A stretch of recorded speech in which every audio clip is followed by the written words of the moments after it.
Olá, boa noite, Pedro Gabriel gravando aqui mais uma vez, mais um domingo gravando aqui de São Vicente para o mundo, mais uma conversa aqui naquele que é o meu programa que eu acabei de criar, ele é recente, chama Lugar de Fala.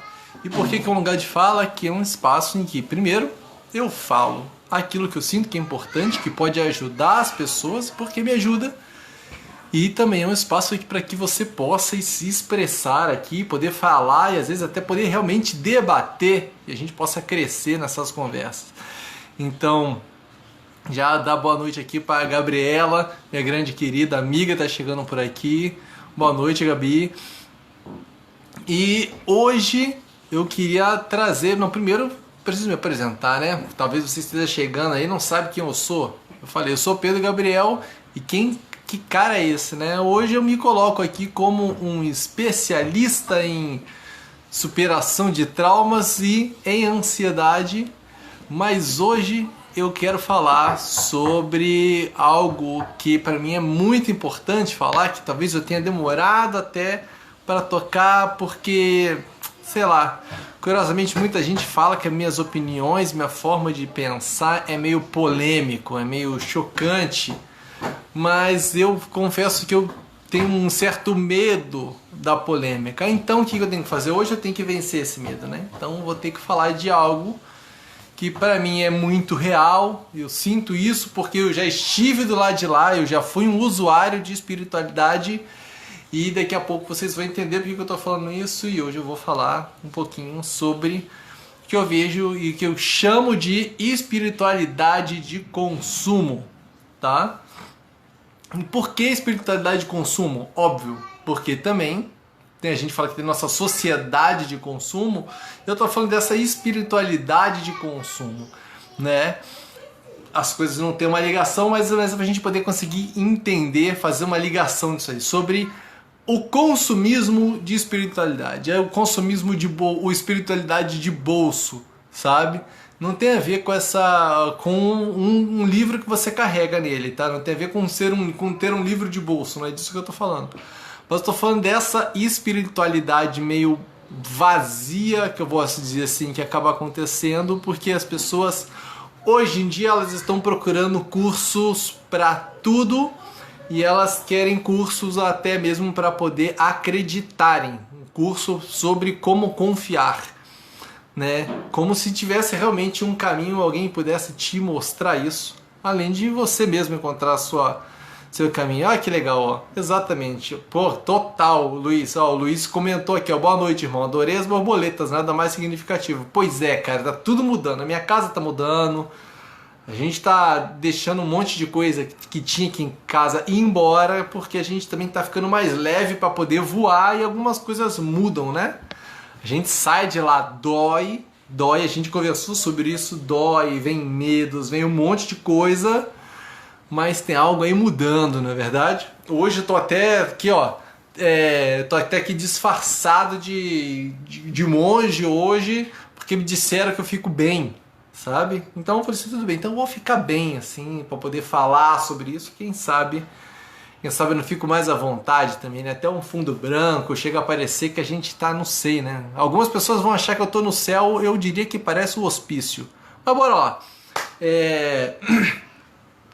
Eu ia falar sobre essa espiritualidade de bolso, não é verdade?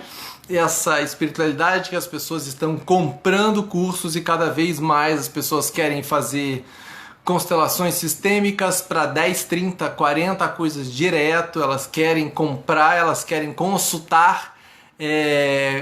Às vezes as pessoas procuram essa espiritualidade, eu falei das constelações sistêmicas, mas tem diversas outras abordagens que as pessoas estão procurando, às vezes, como se fossem oráculos, né? E nada contra oráculos, pelo amor de Deus, gente. Não estou dizendo que os oráculos não devem ser procurados, não estou dizendo isso, sabe? Acho até que cada ser humano deveria ter o seu próprio oráculo, sabe? Às vezes as pessoas colocam um horóscopo aí para todo mundo. Não, acho que todo mundo tem que ter. De repente é o teu I Ching, de repente é abrir a página da Bíblia, de repente sabe, ler um salmo, alguma coisa que para você, sabe, que para você é um oráculo no sentido que ele vai te trazer algo sobre aquele dia, sobre o teu momento de vida, né? Então, se a gente vai olhar dessa forma, um oráculo tudo bem ser procurado. Mas a grande questão é quando a gente começa a ir buscar terapia, né? E achando que a gente está procurando oráculo. E às vezes até confundem as coisas, na verdade. Se você faz um programa sobre relacionamento, a maioria das pessoas pensam, às vezes, até que é pra, sei lá, algo para você arrumar namorado, atrair seu parceiro de volta, sabe?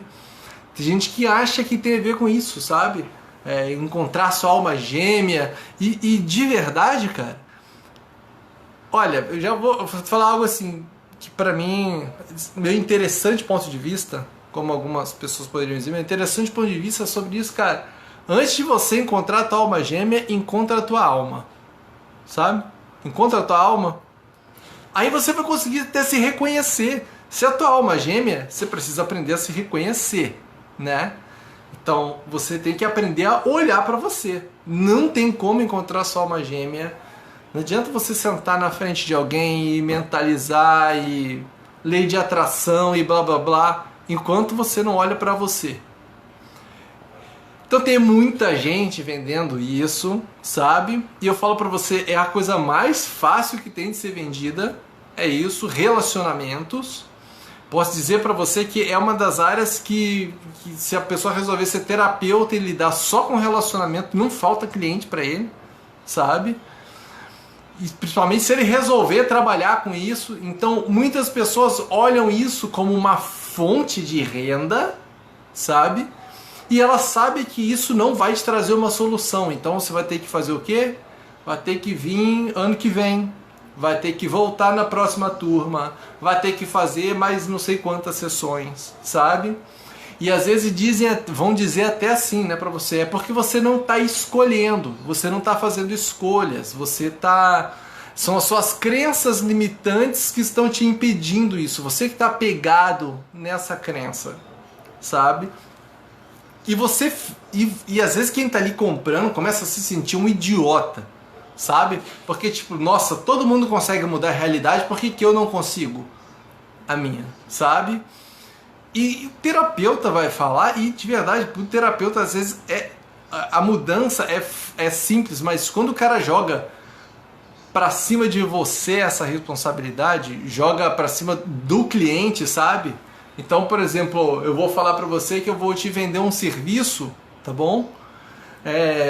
Que seja, eu falei que sou especialista em traumas, então eu vou dizer para você que você vai superar o seu trauma, sim, em até 10 sessões, tá?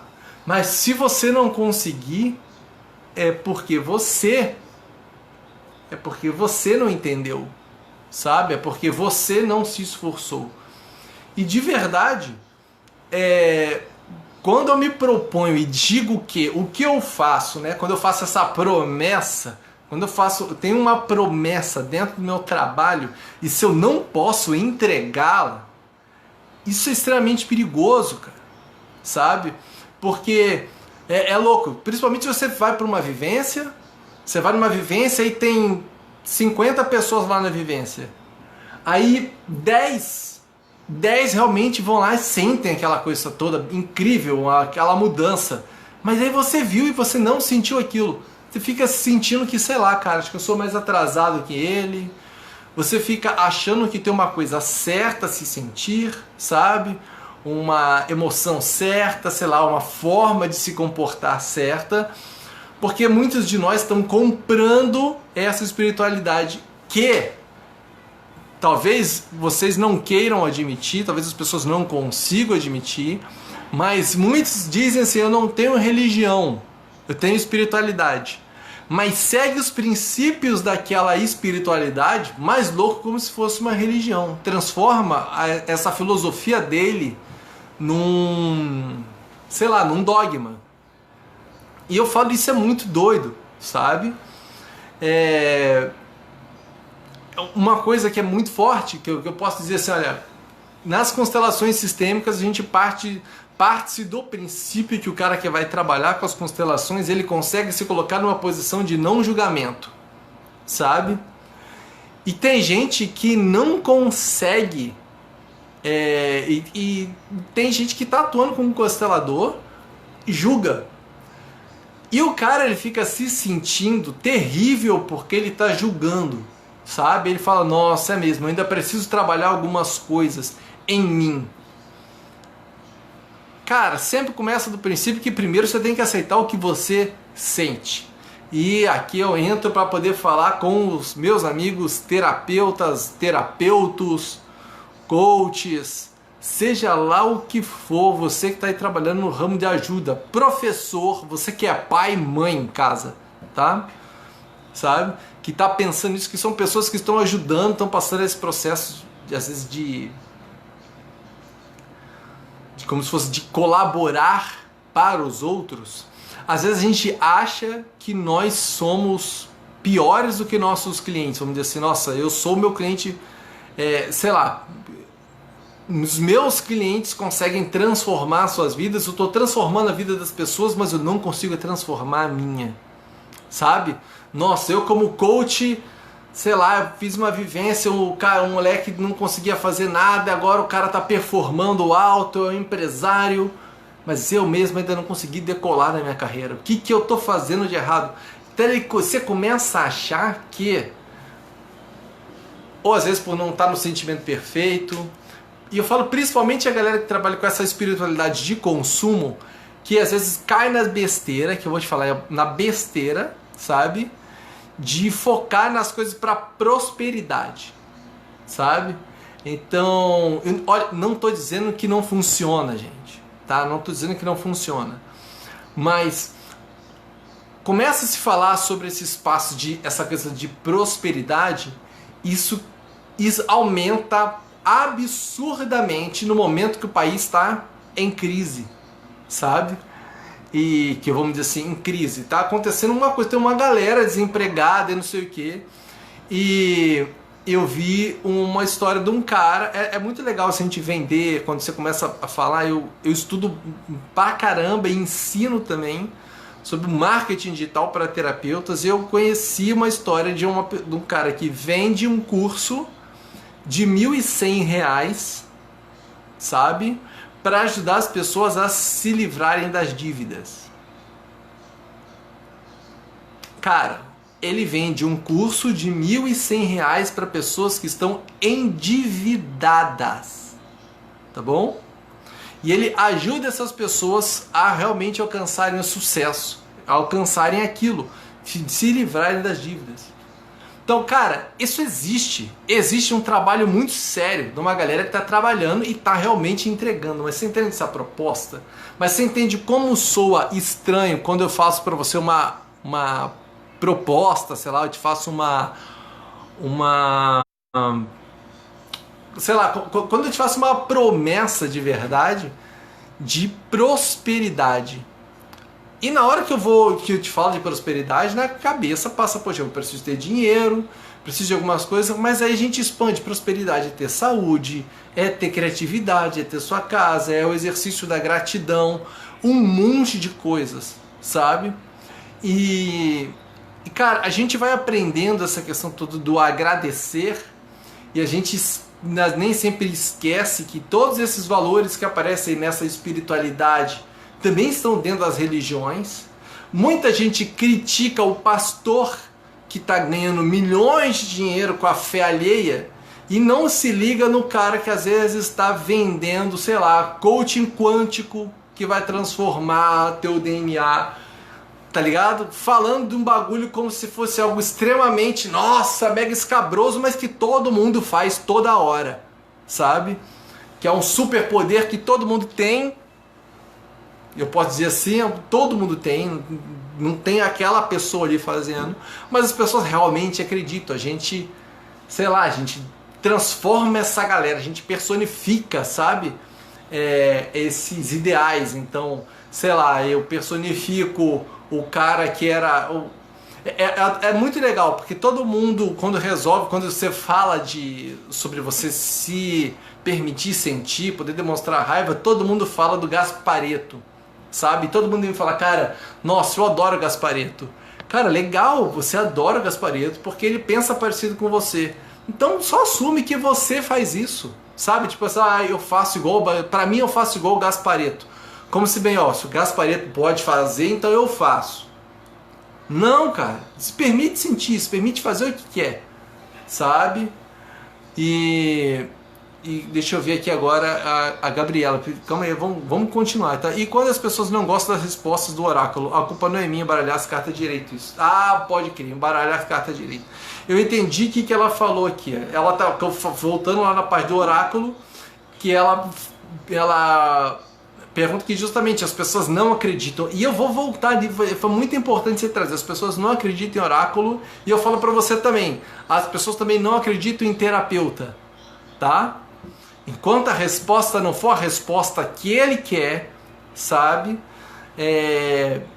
Parece que a busca vai ser insuficiente. Então, nunca é... Às vezes é importante a gente olhar essa espiritualidade de consumo, sabe? Que, bem, eu preciso procurar... Cara, pessoas... Quando a gente fala de relacionamento, as pessoas elas buscam soluções em 30 lugares diferentes, porque às vezes a dor é muito grande. Relacionamento realmente eu percebo que consegue gerar uma dor muito grande.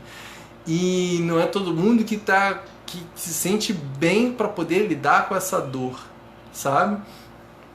Então, de alguma forma, acaba ficando na mão, fica fácil até para o cara conseguir vender uma promessa de que o parceiro dele vai voltar, e a pessoa quer olhar o relacionamento dela nas constelações para ver se eles estão juntos, se não tá, querem saber o que está impedindo, sabe? Eu já escutei essa pergunta, mas o que está impedindo? O que está acontecendo com ele? Tem outra mulher? Sabe? E deu parar e falar assim, peraí, esquece, você não quer, não é constelação sistêmica que você quer, isso aqui é outra coisa, então, desculpa, você não está pronto. Entendi, agora eu entendi a sua busca. Então, não tem o que ser feito aqui, sabe? Então, os relacionamentos... E a galera vende. E a galera vai vender para você do mesmo jeito que vai tentar vender prosperidade para o cara que está sem grana, vai vender relacionamento para quem está solteiro, não é verdade? E isso, será que tem pouco? Tem pra caramba, tem muito. Ainda mais hoje em dia, redes sociais, as pessoas cada vez mais distantes, realmente ter um relacionamento, né, com que as pessoas se permitem realmente se conhecer e às vezes ultrapassar alguns limites, tem a ver porque o fato é que a gente foi se fechando nessas bolhas também espirituais. O que acontece nessas bolhas espirituais? De verdade, são quase umas mini seitas, sabe? Porque eu falo mini seita porque fica uma forma de pensar que só é válido se você pensa naquilo. Você vê isso em qualquer lugar, sabe? Eu falo de religião, mas pode ser no seu local de trabalho. Se você é um funcionário... eu vou te falar uma coisa que eu via dentro da Petrobras. Eu via gente lá dentro falando que deveria privatizar, sabe? Gente que trabalhava lá dentro. E, cara, de verdade, o cara que tá lá dentro e fala que deveria privatizar, ele vai escutar. O pessoal ali não quer... Nossa, ele vai ser rechaçado por ele sentir ou por ele pensar diferente. E quando a gente entra às vezes nessas, vamos dizer, essas bolhas espirituais, eu falo, eu me tornei um Theta Healer, eu me tornei um facilitador das barras de Axis, sei lá, me tornei um terapeuta de renascimento, eu sou um constelador, eu sou sei lá o que, eu sou um reikiano, sei lá, eu faço Ho'oponopono, sei lá, qualquer uma coisa dessas. E às vezes a gente fica transitando, a gente começa a entrar em choque com algumas coisas, sabe? Você vai num lugar de espiritualidade que fala, olha, você não pode sentir, você tem que desligar os sentimentos. No outro você fala que não, os sentimentos está tudo bem. No outro ele te traz pro Tantra, que tem a ver com o corpo físico, de você sentir. E você fala, mas como é que pode ter espiritualidade nisso daqui? Porque isso é corpo. E você começa a separar essas coisas e você começa a viver um conflito interno que nem sempre você tem ideia, nem a capacidade de explicar para os outros que esse conflito acontece aí dentro de você, sabe? Difícil às vezes tu parar e falar, cara, realmente é verdade, porque eu adoro ir no centro espírita, mas quando chego lá os caras falam sobre ser contra o aborto, mas eu penso que as pessoas deveriam poder escolher, porque sistemicamente tem algo da família, mas no grupo lá da constelação, não acredito em espírito, mas eu acho que a gente começa a viver uns conflitos muito doidos quando a gente está nessa de buscando e tentando, a parte mais louca, tentando se encaixar em todos os lugares. Essa tentativa de se encaixar em todos os lugares é uma das coisas que mais alimenta essa espiritualidade de consumo, sabe? Essa galera que está comprando, buscando formas, eu preciso sentir algo lá fora, sabe? Eu lembro quando eu conheci Tony Robbins, e de verdade eu admiro pra caceta o trabalho do Tony Robbins. E eu conheço gente que vai para os Estados Unidos todos os anos, desde que conheceu Tony Robbins, ouviu falar de Tony Robbins, foi o primeiro, ele vai todos os anos para poder vivenciar aquela energia. Eu olho e falo assim, cara, é tipo encontrar um papa, né? Sei lá, tipo ir num show de rock, não sei, sabe? Vira um culto. Tipo, você foi 30 vezes, ainda não aprendeu, sabe? Ainda não conseguiu entender o que está acontecendo, o que você tem que ser feito, você tem que voltar lá, tipo, sei lá. Sabe? Porque você conecta e tem várias âncoras e várias coisas que vão entrando em você que daqui a pouco você vê da mesma forma que as pessoas falam do cara que está no Templo de Salomão, do cara que está na igrejinha do lado da sua casa, que eu tenho certeza que do lado da sua casa ou na mesma quadra deve ter uma farmácia e uma igreja, porque hoje em dia é padrão, pelo menos aqui no Sudeste é padrão, uma igreja, às vezes duas igrejas, sabe?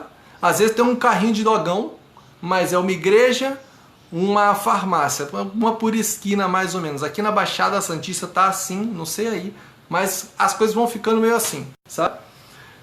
Então, qualquer lugar desse que possa ter alguém fazendo um culto, tem as mesmas historinhas lá da galera que está vendendo essa espiritualidade. E a gente começa a se julgar pelo que está sentindo, por não ter lugar. E como é que eu consigo me proteger, né? Como é que eu consigo fugir dessa espiritualidade de consumo? Porque realmente, se deixar, vão te vender curso de tudo. E eu falo pra você que é palavra de quem está trabalhando com marketing, sabe? Palavra de quem está trabalhando com marketing. De verdade, eu poderia tentar vender coisas para vocês aqui e eu conseguiria fazer vocês comprarem. Porque isso é um gatilho mental, coisas que atuam como se fossem linhas, sabe? Como se fosse uma forma de ir te mexendo mesmo e você toma uma ação. É assim, sabe? Tanto é que vocês estão aqui assistindo até agora. Funciona, sabe? E não é só, porque o conteúdo é importante. Se o conteúdo que está saindo daqui não tem nada a ver para vocês, isso acabou, sabe? Então as pessoas pensam, qual que é o segredo para poder fazer um marketing, seja lá o que for? Conteúdo relevante para quem está lá assistindo. Se não é o que as pessoas estão assistindo, elas não estão afim de ver, isso aqui é muito mais fácil que televisão. Ela desliga e vai ver outra coisa. Pronto, acabou. Mas hoje estou falando sobre a gente poder sentir o que sente em qualquer lugar. Independente do que estão pensando naquele meio onde a gente se meteu.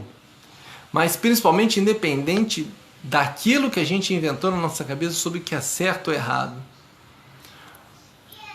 Eu fiz uma publicação falando sobre o jejum intermitente,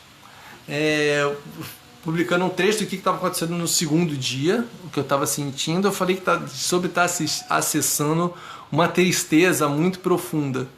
E de verdade, eu estou muito acostumado a olhar para essas coisas. E alguém entrou lá e comentou como se estivesse me oferecendo um remédio para tristeza, sabe? Eu falei assim, olha, eu já tive isso e depois eu encontrei tal técnica aí e isso acabou. E cara, é tão louco. Pra mim, que eu respeito pra caramba as emoções, quando alguém tenta me vender alguma coisa como se fosse uma cura pra minha tristeza, eu penso, velho, uma cura pra minha tristeza, sei lá, eu poderia beber, né? Poderia fumar, poderia transar, poderia fazer qualquer coisa pra livrar da minha tristeza, sabe? Mas que hora que eu vou respeitar a minha tristeza, sabe? Que hora que eu vou ficar com ela? Porque hora que eu não vou usar as outras coisas e às vezes até as outras pessoas para poder não fugir, sabe? Não para fugir do que eu sinto, mas poder realmente estar com ela e sentirmos juntos, né?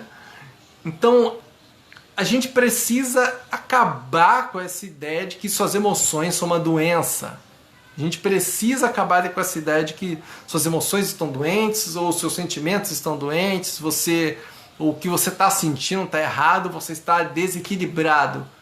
Cara, tudo tem uma justa razão para estar acontecendo, sabe? E talvez você esteja pensando aí do outro lado, cara, eu estou numa depressão, eu já fiz de tudo, eu sinto uma tristeza que ela não acaba. De verdade, cara, não é fugindo da sua tristeza, sabe? O viver tem a ver com sentir. Quando a gente foge do que está sentindo, quando a gente começa a desligar o que está sentindo, a gente vai parando de viver. A gente vai diminuindo a nossa capacidade de viver. E acho que às vezes talvez essa desconexão do viver, por uma forma muito que a gente pode parecer estranha, também nos leva para esse campo de espiritualidade.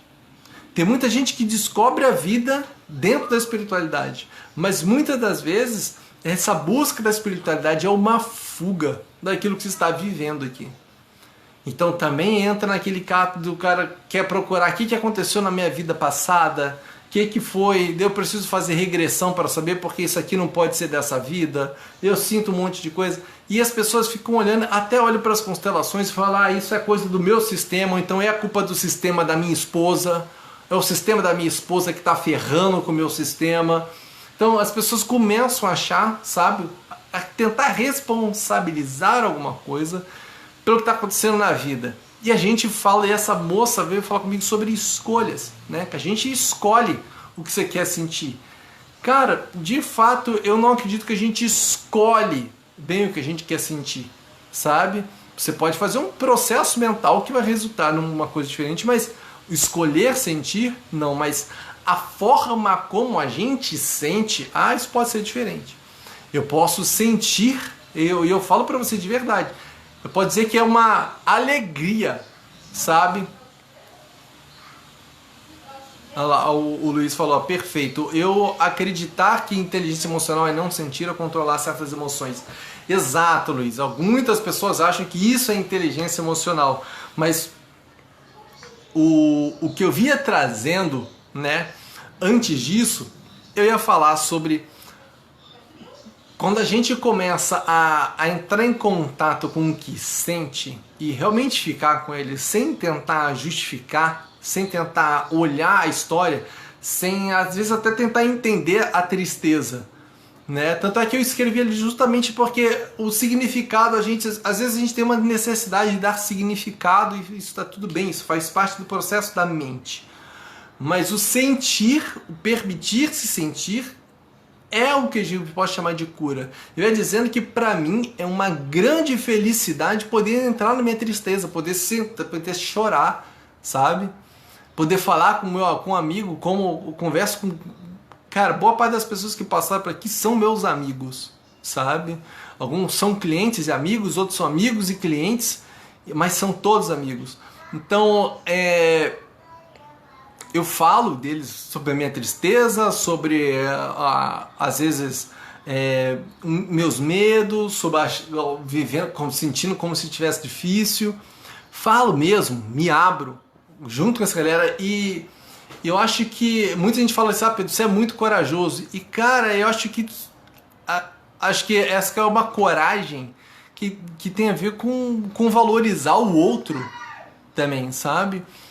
Você realmente poder parar e falar o que você pensa, o que sente pro outro, sabe? É valorizá-lo, porque essa verdade é rara.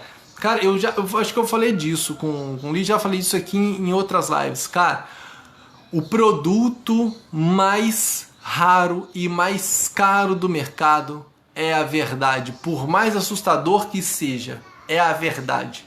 Não deveria ser, pessoas. Não deveria ser a verdade. Deveria ser, sei lá, qualquer outra coisa. A gente fala do ouro, mas por que o ouro é tão valioso? Por que ouro é mais valioso do que prata ou que o cobre? Né? Sendo que o cobre é muito mais utilizado. Por que assim? Cara, por conta da sua raridade. Quanto mais raro, quanto mais escasso a disponibilidade daquilo, mais caro, correto?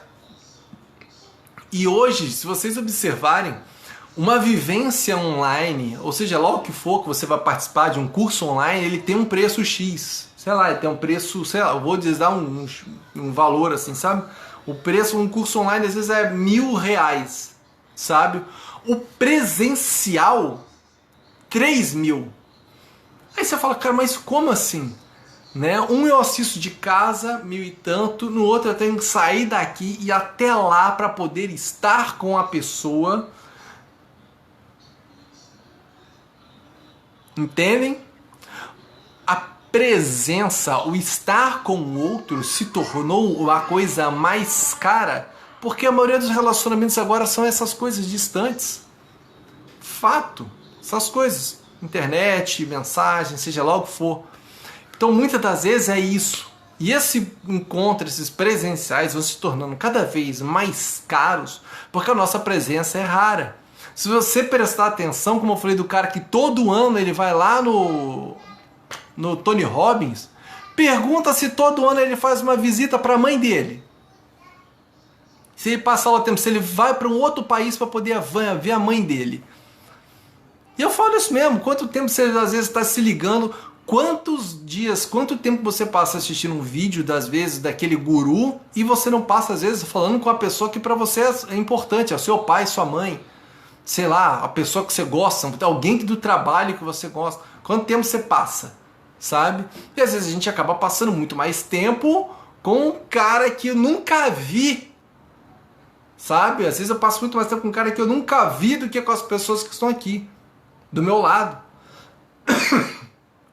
Qual o sentido dessa loucura? Porque vai ficando cada vez mais raro a presença. Então, isso ganha valor, então você vai pagar mais caro num curso presencial, afinal de contas você vai estar com o outro. Esse estar, essa possibilidade, porque uma coisa é você estar aqui com o Pedro, estar aqui de boa. Outra coisa, que é uma coisa que não tem preço, e eu falo para você, não tem preço porque não tem como eu cobrar isso, é convidar os meus amigos para vir aqui tomar um café com a gente, e a gente sentar e trocar uma ideia. E ver que não tem um cara com um discurso que não tem um cara com um posicionamento diferente dentro de casa e o que ele está falando fora. Então essa possibilidade de poder ser esse verdadeiro, sabe? O tempo todo, cara, isso é a coisa mais valiosa. Essa é a coisa mais valiosa. Então, ser verdadeiro com o que você sente e poder falar com outros sobre isso que você sente, às vezes falar com o teu parceiro que algo que ele faz te entristece, falar com seu pai sobre algo que te magoou, ou às vezes um sentimento que você sente que você falhou com ele ou não. Às vezes tem coisas que eram necessárias serem ditas, sentidas, sabe? Para que a gente possa passar por elas. E identificar que às vezes a nossa relação não tem a ver com essa mágoa, não é ela que define nem a mágoa, nem às vezes o grande sucesso. Não foi uma viagem para a praia ou uma viagem para o campo em que eu levei minhas filhas que vai me tornar um bom pai, sabe? Não é essa memória. Nem o dia que eu briguei com elas ou que eu, sei lá, que eu esqueci, que eu não dei um presente vai me transformar num mau pai. Da mesma forma, você como terapeuta, você como professor, seja lá o que for, não são as suas falhas e nem os seus sucessos, sabe? Que vão te fazer ser valiosos para a pessoa. Vai ser valioso se for verdadeiro, sabe? Vai ser valioso se for verdadeiro para as outras pessoas. Se você puder entrar lá e, pô, é assim que eu sinto, é assim que eu faço, isso é a verdade. Pode passar um tempo comigo e a gente fica junto para vocês verem. E é isso. Ser verdadeiro. Então, essa espiritualidade de consumo acaba às vezes ficando... E volto para essa espiritualidade de consumo, ela acaba se pegando nisso porque... Ai, gente, eu falo que dá vontade de falar muito palavrão. Quando eu vejo retiros, sabe? Como se fossem retiros ou então vivências, falo de abraçoterapia. E, cara, repito, é muito válido, mas... a gente deveria pensar como sociedade, como humanidade. O que a gente fez para precisar de uma terapia de abraço, velho? que a gente fez para ponto a gente não conseguir se abraçar? Será que a gente é tão assustador assim? Ou será que nós somos tão perigosos assim a ponto de nós não conseguirmos nos abraçarmos, né? Será que toda vez que eu for abraçar alguém eu vou ter que sentir medo porque pode ser que ela sinta que eu estou invadindo, e a gente fica sempre sem saber, eu estou invadindo ou não estou invadindo, né? Então aquela questão, na dúvida, fica atrás, né? Na dúvida, então todo mundo fica nessa dúvida, eu não encosto, você não encosta, e assim eu não invado, então eu não falo às vezes do que eu estou sentindo, né? Aqui, boa noite para Rosemary. Oh, legal demais ver você aqui, Rosemary. Sempre uma honra ter você aqui. E boa noite também a Janete. Beleza. Que legal, Janete, sua maravilhosa. Bom demais ver vocês aqui. Então, vamos seguir. Então, quando a gente começa a falar dessa possibilidade, né, de poder ser verdadeiro, e isso evitar o consumo, eu falo, essa espiritualidade de consumo acaba ficando fácil porque você vai estar em contato com um guru tal, sabe? E de fato é igual ir num show num show de rock, sabe? E eu já até fiz uma publicação aqui esses dias, falando sobre os efeitos, né? Os caras colocaram lá, tipo, quando acorda de madrugada na rave, quando amanhece na rave, e os vídeos, a galera lá muito louca, né? E eu publiquei, eu escrevi lá e muita gente achou que era brincadeira, mas é fato real que eu já vi acontecer aquelas mesmas coisas em retiro de espiritualidade, sabe? Galera entrar nos estados de consciência aí que, pra mim, quando você olha na prática, não tem tanta diferença daquilo que você tá de fora olhando, parece ser a mesma coisa.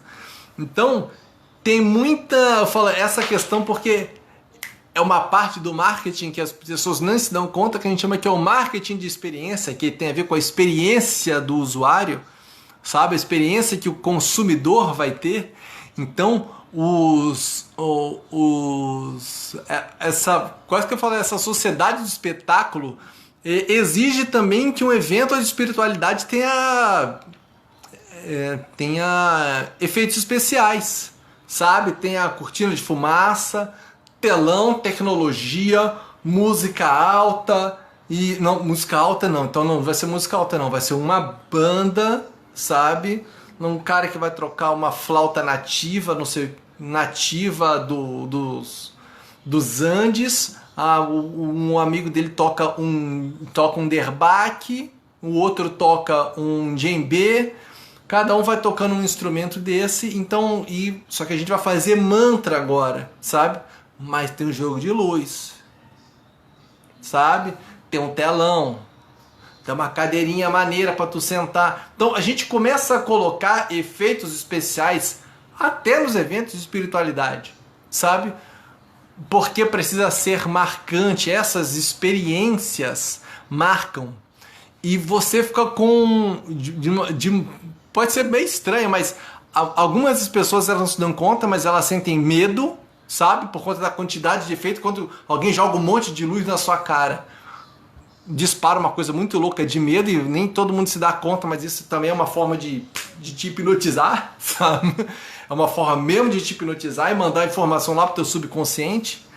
Então às vezes você vai sair dali bem... às vezes disposto a doar seus bens, sabe? Às vezes disposto a contribuir com a causa, às vezes disposto com vontade de, nossa, quero ser isso aqui também, porque você saiu hipnotizadíssimo do processo. Enfim, vamos lá. Marketing de consumo, gente, existe. Então, mas a gente coloca esse monte de efeito especial, enquanto a gente vê, às vezes, profundos, que a gente vai olhar a história da espiritualidade, sempre é uma roda em volta da fogueira, né? Seja a galera dançando na floresta, seja os índios sentados em volta do fogo fumando o seu cachimbo da paz, sabe? Sempre galera ali. E se tivesse música, teria música, mas a pouca coisa que tinha era fala. O que menos tem num lugar de espiritualidade, que a gente vai buscar, o que menos tem é fala, o que menos tem é discurso, justamente para que as pessoas possam encontrar nelas mesmas algumas respostas, mas na verdade acho que encontrar nelas mesmas as perguntas corretas. Que às vezes falta essa necessidade de se fazer as perguntas corretas, as perguntas que realmente vão te levar para algo mais. Algumas pessoas procuram espiritualidade buscando algumas respostas, mas a espiritualidade verdadeira não vai te trazer resposta, na verdade vai te trazer muito mais perguntas. E se aquilo que você está considerando inseguro hoje, a espiritualidade vai te levar para um lugar que isso vai ainda mais inseguro, sabe? Que você vai ter menos certezas. E que só dá para você confiar realmente quando você começa a sentir-se. É óbvio, respeita o que sente, né? Quando você sente e age de acordo com aquilo que você está sentindo, né? Sentir. Liberdade para sentir. Se fosse para falar, se é para trazer alguma coisa e é para levantar uma bandeira, liberte-se para sentir. E dessa forma você fica livre também de consumismo, de espiritualidade, porque você não precisa de uma resposta. De verdade, a resposta que você tem está aí dentro de você e às vezes mais perto do que tu imagina. De verdade, está na tua respiração. Você faz todo dia, mas nunca se deu conta. Está bem aí a tua resposta. E você pode encontrar isso a qualquer momento. O permitir-se sentir é o caminho, sabe? Para se conhecer, se aprofundar em quem você é. E só você pode achar isso. Eu tô aqui, eu já falei com algumas pessoas, eu sou uma espécie de antiterapeuta. Eu sou um cara que tenta convencer as pessoas que buscam como cliente que elas não precisam de sessões, sabe? A não ser que elas realmente estejam fugindo de algo e elas tenham me pedido, tipo, assim, olha, eu não faço isso, eu preciso de ajuda. Aí eu vou chamar a atenção, sabe? Tentar convidar, opa, vamos junto, vamos lá, vamos fazer, né? Que isso às vezes é importante, a gente não se dá conta, mas é esse o caminhar junto, é o do encorajar, e principalmente por ter feito o mesmo caminho, né? Então não tem como você encorajar alguém a fazer algo se você não viveu esse caminho. Não tem como eu tentar falar sobre alguém como ser um dançarino de sucesso. Eu nunca fui um dançarino, nem de sucesso, sabe? Mas eu posso falar sobre o que eu sinto que é sucesso e o que eu acho que é legal de dança. Isso pode ajudar, né? Alguém. Pode ajudar alguém que quer ser dançarino a ter, sei lá, um parâmetro. Mas essa resposta, o que é o certo para cada um, só o cada um sabe. Só você que está aí do outro lado sabe, assim como só eu sei o que eu sinto. Então, aviso muito amoroso para quem tentar curar minhas emoções de novo, sabe? Não tem nada a ser curado aqui não. O meu sentimento é a própria cura, assim como o teu é, e tá tudo certo. Você talvez queira viver um outro paradigma, mas eu estou dizendo o meu, e assim a gente traça um limite, sabe? O que eu sinto e o que eu acho que o que você sente não é um problema, não é isso que tem que ser curado. Isso tem que ser acolhido, tem que ser abraçado, olhado. Aí dentro desse mesmo sentimento que talvez você esteja aí olhando, dentro dessa tristeza que você talvez esteja fugindo, talvez dentro da raiva que você está tentando evitar, você vai perceber que é dentro dela, o aceitá-la é uma grande declaração de amor por você mesmo. A sua verdadeira liberdade para ser com você mesmo. Porque não tem outra liberdade. Não tem outra liberdade, né? Fora nós somos sempre imagens. Fora nós somos sempre muito mais quem está observando, né? Por isso mesmo que a gente não deve ficar apegado nem a quem está falando mal do seu trabalho, nem apegado a quem está falando bem do seu trabalho. porque senão você se acostuma e você começa a achar que não é só que você deve estar continuando andando, não. É porque você começa a achar que talvez você começa a tentar se render, eu falo, se render aos aplausos, sabe? Tem gente que rende aplausos ao artista e às vezes o artista ele se rende ao aplauso, isso é, ele para de falar o que pensa para tentar conseguir, sei lá, né? O seu biscoito, a sua moeda, o seu like, né? Ou o seu número X de visualizações, e às vezes ele vai parar para poder falar o que todo mundo está falando. Mas eu sou um cara meio danado, eu falo aquilo que eu estou pensando e convido sempre a quem está aí do outro lado a fazê-lo também, né? Então, olha aí, estamos com quase 1 hora de live, então eu queria convidar alguém que está aí assistindo, que está aí às vezes olhando e pensando, esse cara é louco, ou então está falando, nossa, ele não está falando nada com nada, e que está a fim de comentar aqui, por favor.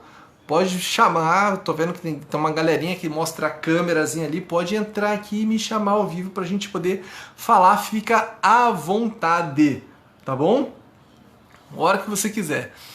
E poderia acontecer desde o início, tá? Isso sempre assim nas minhas lives. A hora que você quiser entrar para falar, mete bronca, porque eu sei que tem coisa pra gente crescer aí.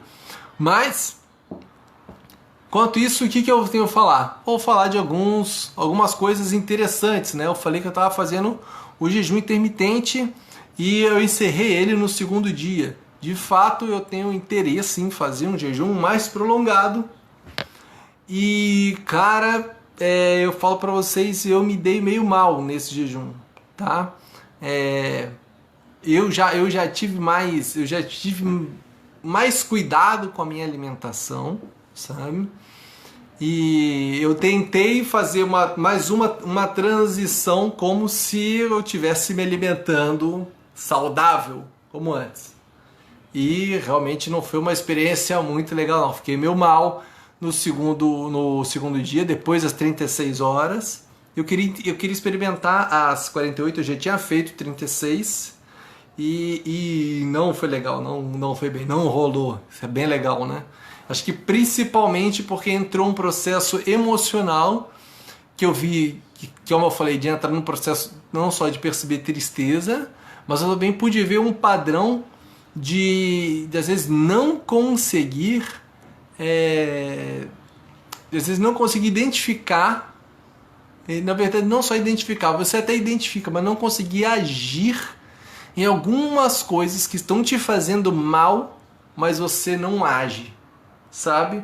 Então eu tava, tipo, você acha que não, daqui a pouco vai melhorar ou as coisas vão mudar, sabe? Fica numa esperança, sabe? Mas principalmente isso também tá ligado a uma autocobrança de que, bem, eu tenho que ir, eu tenho que conseguir, né?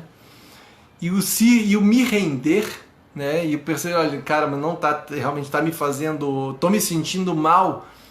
É bem diferente do que antes eu olhava, nossa, eu entrava muito num processo de caramba, eu fracassei. Mas eu consegui parar e falar assim, não, cara, aqui é meu limite, sabe? Perceber, levei um tempo, mas na hora que percebi, não, Pedro, é só você olhar e falar, cara, é seu limite, para, você levou um tempo para brigar. Brigando com isso. E cara, eu respirei durante esse processo e vi o sentimento, a sensação era como se eu quisesse me livrar, sabe?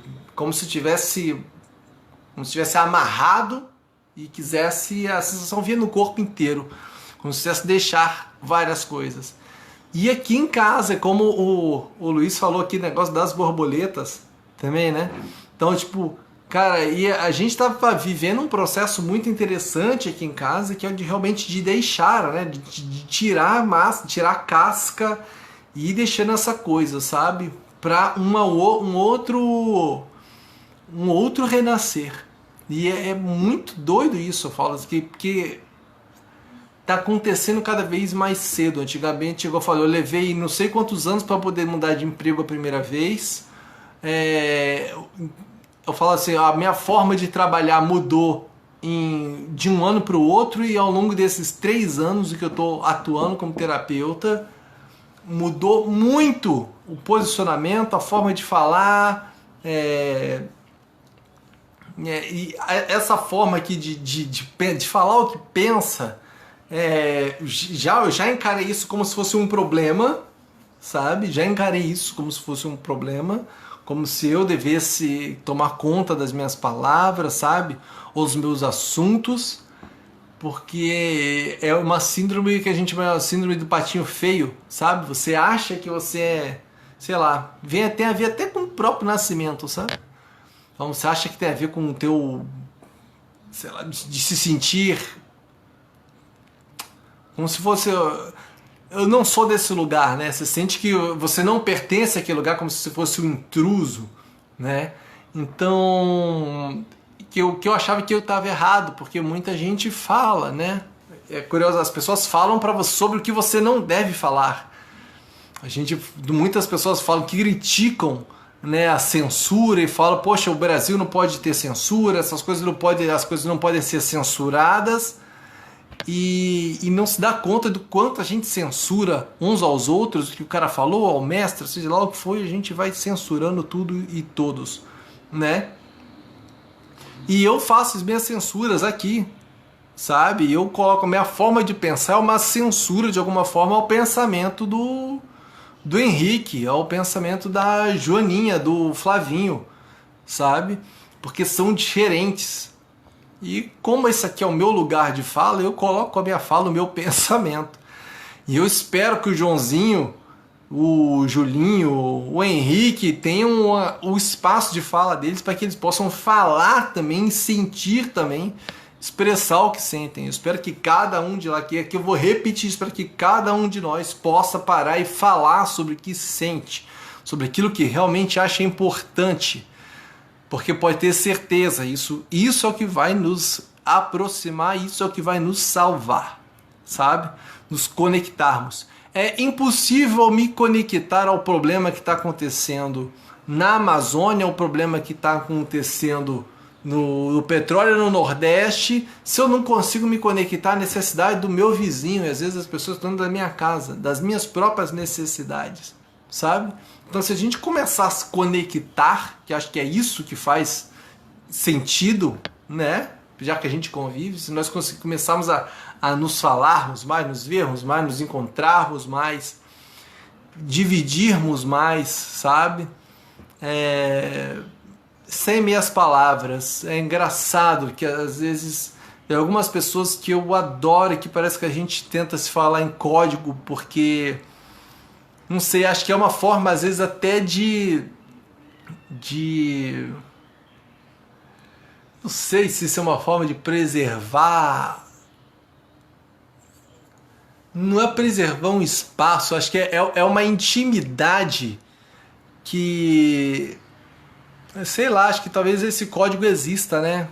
Talvez, agora pensando aqui, talvez realmente todo mundo tenha algum código, uma forma de se falar, porque... essa privacidade, né? Tem coisas que realmente são de pessoas, né? Tem conversa que eu só vou ter com o Luiz, tem conversa que eu só vou ter com o Fernando, tem conversa que eu vou ter com o João. Tem coisa, é louco mesmo, né? A gente tem essa intimidade. E às vezes a gente fica querendo ter isso com os nossos parceiros, né?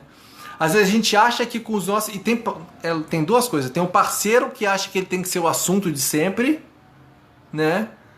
Tem o parceiro que acha que ele tem que atender essa necessidade de conversar, né? Eu tenho que ser o suficiente para atender essa necessidade do outro, né? O mundo inteiro do outro tem que caber em mim. Enquanto às vezes tem um contrário, do cara que acha que o mundo inteiro tem que caber nele. Porque é essa questão do pensar, né? Eu tenho que saber tudo que o outro pensa, eu tenho que pensar parecido com ele. Eu tenho que atender todas essas necessidades, né? Todos os mundos. Eu tenho que ser o parceiro ideal para ver todo tipo de filme. Não é isso? Olha isso. Sério, você não tem parceiro ideal para assistir todo filme. Tipo, tem tipo de filme, você é louco. Eu falo, isso é meio surreal, mas tem filme, tipo, sei lá, quero ver um filme de ação. Você não chama, sei lá, sua avó para assistir um filme de ação. Sabe? Mas você assistiria um filme de espiritualidade com a sua avó. Você assistiria um documentário, sei lá, trocaria uma ideia com ela. Então, tipo, cara, tem coisas que a vida, né, leva a gente para esse espaço de de ter intimidades diferentes, né? Mas essas diferentes intimidades que a gente pode ir colecionando uns com os outros, né? A intimidade que eu tenho com o Luiz, a intimidade que eu tenho com a Rose, que eu tenho com a Silmara, com a Janete que está aqui, esses níveis de intimidade, a gente tem intimidade mesmo, sabe? Mas esse nível de intimidade, ele é único. Não tem como eu tentar, poxa, olha, eu tinha que ser íntimo da Janete igualzinho eu sou íntimo do Luiz. Não, então, não, sabe? A gente tentar começar a comparar esses níveis, acho que até por isso que a gente inventa, né? A gente tem melhores amigos, né? Gente, relacionamento, padrões, esses estabelecimentos de castas e de coisas bem loucas que a nossa mente humana faz e no nosso comportamento vai aparecendo e você nunca parou para pensar nisso, não é verdade? Mas faz. Então tava eu aqui para parar e falar. Muito bom. Então, cara, 11h05, estamos encerrando. Eu vou cortar assim mesmo, vou deixar assim vocês com essa vontade. Poxa, eu queria falar mais, eu queria ouvir mais, o assunto tá ficando muito louco, eu já não tava entendendo nada.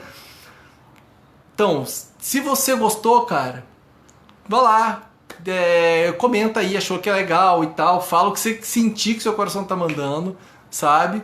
Se você não tá assistindo essa live aqui pelo Facebook, hoje eu não transmiti lá pelo Instagram. Então, se você está assistindo ela aqui pelo Facebook, na terça-feira ela vai lá para o canal no YouTube, que eu provavelmente vocês não sabem, afinal de contas eu nunca falei o nome dele aqui e também nem vou falar. Se vocês estiverem interessados mesmo, vocês vão procurar, né? Não é verdade? Se não estiver interessado, não precisa ir lá para fazer número só porque eu falei. Então, um beijo na alma de vocês. Eu sou Pedro Gabriel, especialista em ansiedade, superação de traumas, mas melhor ainda em falar aquilo que está passando na cabeça dele. Ele arrumou um lugar para poder fazer isso, beleza? E se isso pode ajudar vocês, isso ajuda alguém aí do outro lado a sentir, cara, eu também penso assim, poxa, que legal, vamos conversar, beleza?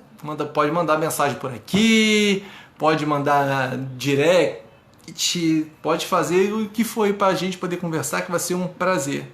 Principalmente se a gente puder falar por telefone, poder escutar a tua voz, a gente poder falar ao vivo, ao vivaço mesmo, sabe? Aí vai ser bem legal. Eu adoro falar com as pessoas e conhecer as histórias delas também. Bom? Então um beijo no coração de vocês. Tchauzinho. Até o próximo domingo às 10 aqui. Mas em breve isso acaba e vai ser só lá no YouTube. Quem avisa, amigo hein? Tchauzinho, mas eu aviso antes. Arô, família!